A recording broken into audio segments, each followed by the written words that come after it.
All right, hey guys, welcome back. It's Todd here again with another review. It feels like it's been a little while since I've been here to do a review of something. Now, this is actually a kit that came out months ago, and I actually built this months ago, so I'm gonna have my memory of building this kit might not be as good as it would have been if I had reviewed this shortly after it had came out, but we were just so busy at that time with other stuff, I believe, so I never got around to it.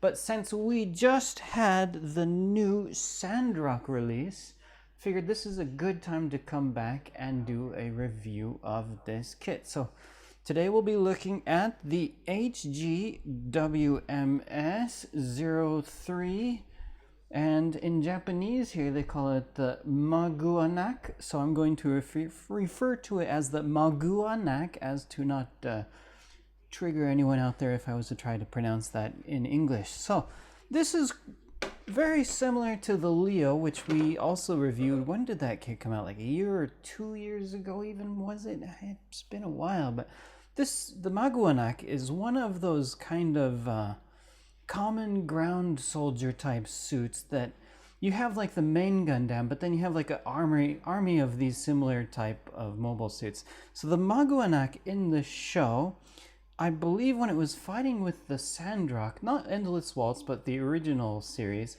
there was 40 of the Maganacs that fought with the Sandrock. Now, something to mention about having 40 different of the Maganacs in that show is on the sticker sheet that they provide with this kit, they give you two sets of numbers here in the large font and a small font. So if you wanted to number these suits, if you want to buy like a bunch of these Maganacs and like build your own army and then number them individually, you can do that here with the stickers provided. Here they also kind of show that here on the back of the manual. So we've got number 40 there, which would have been the highest number. So stickers for the shoulder, which might be that smaller set there on the bottom, as well as larger ones that can go on the shield. So that is quite spiffy if you out there would like to build just a ton of these suits, which were kind of cool. So like the Leo, I do kind of remember that I did enjoy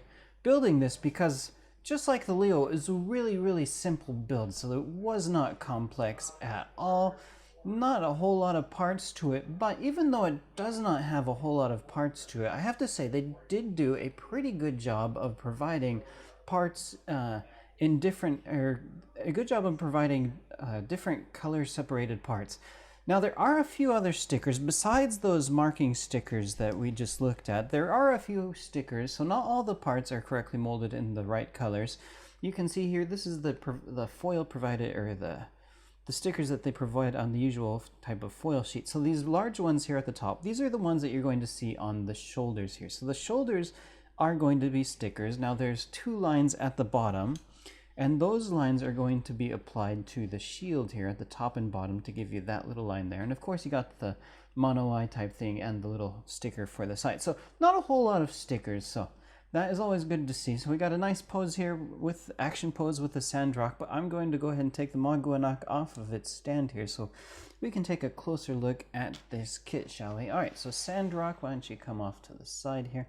So now let's take a closer look what we have here. So as I was just mentioning, the color separation on this kit, even though it is quite an inexpensive kit, it is quite a good, Bandai did quite a nice job of providing you different colors, I believe, except for the shoulders there. So you can see here the front skirts, you have that nice brown colored, brown's not a very popular color, but I have to say I'm quite a fan of brown. When Microsoft had that old Zune MP3 player, I don't know if you guys out there remember that thing. Gosh, that was like 15 years ago or so. I had the brown Zune, and I loved that brown Zune. That was a great MP3 player. But I digress. I'm getting off track here.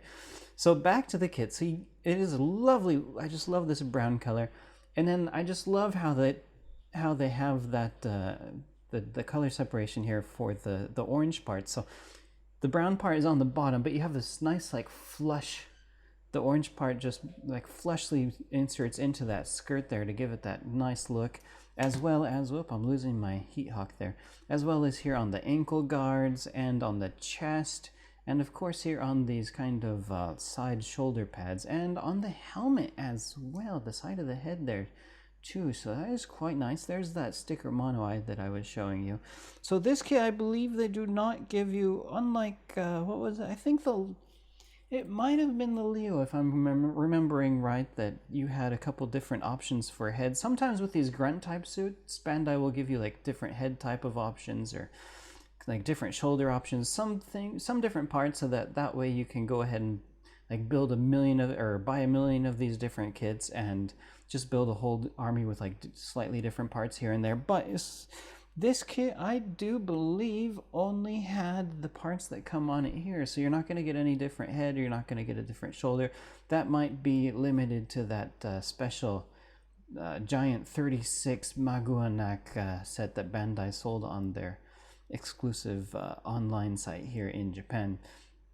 Alright, so let's take a look at articulation with this kit. So we'll start at the bottom. So we have the foot. Oh, I'm popping a leg off of the joint there already. So the foot here, we got quite a simple joint to it, nothing quite fancy. Maybe we can see up on the inside. So there's a ball joint in the foot itself, so you do get a bit of like side movement that you're able to do, as well as the usual front and back. Not very, let's take off that side skirt, not very complex. So the leg, it's a really nice like joint here. This joint is really simple to build and put together, and it does give you a nice you're able to do a nice bend there on that knee. So this hip joint as well, you can see there, the hip has a little pivot on the inside there, so that you're able to move the legs that way.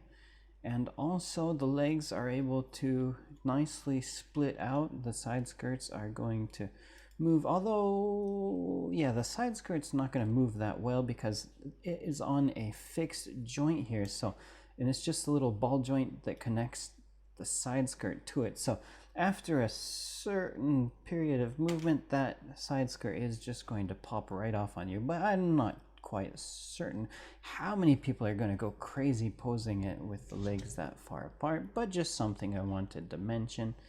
So the front skirts, they are able to independently move, so that's always good to see. As well as the back skirt. Back skirt has no movement at all to it. Now we do have, let's take a look at the backpack. It does come with a very simple backpack. It's really is it just one part? It might actually just be one part. I really don't remember building it. But you do have some thrusters on there, as well as a little holder here for his axe there. Alright, so let's take a look at his arms, shall we? So the arm is very simple type of, we see this style shoulder joint in a lot of different HG kits now. It is able to pivot out forward, which is going to allow the arm to bend in front of the suit itself and give you some nice movement for the arm in that direction. As well as we're able to extend it completely fully out.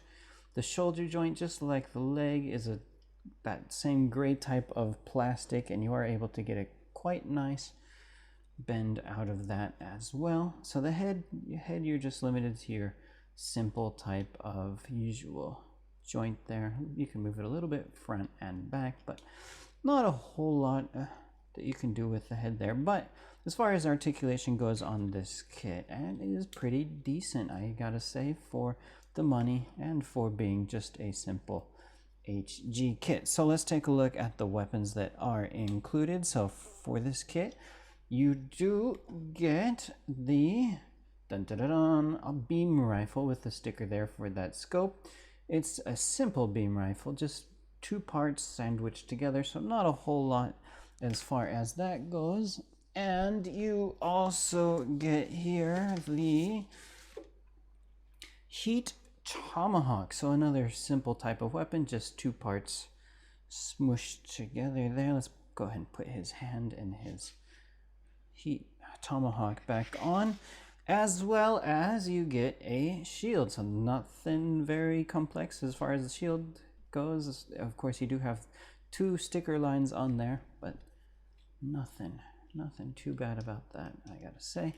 So really not a whole lot to talk about with the Maganac. Just your standard type of grunt suit, but if you're going to go out and buy and build the Sandrock, then I definitely think that buying a Maganac is also a good kit. You can do some really cool poses with these 2 guys together. So, and it was not very expensive at all. I can't recall the price off the top of my head. Maybe Dave will be nice to put that in the video. If not, the link for this kit will be in the description below. So, alright guys, thank you for watching, and I think that is about all we're going to talk about here on this Maganac. Just a simple, cool kind of grunt suit, and if you're a Wing fan, of course, you're going to definitely have to buy this. If you have not already, since he was released, gosh, maybe 4 months ago. Has it been 4 months or longer? I'm not sure, but yeah, recommended. It's nice, simple build, fun, just a simple fun kit to do.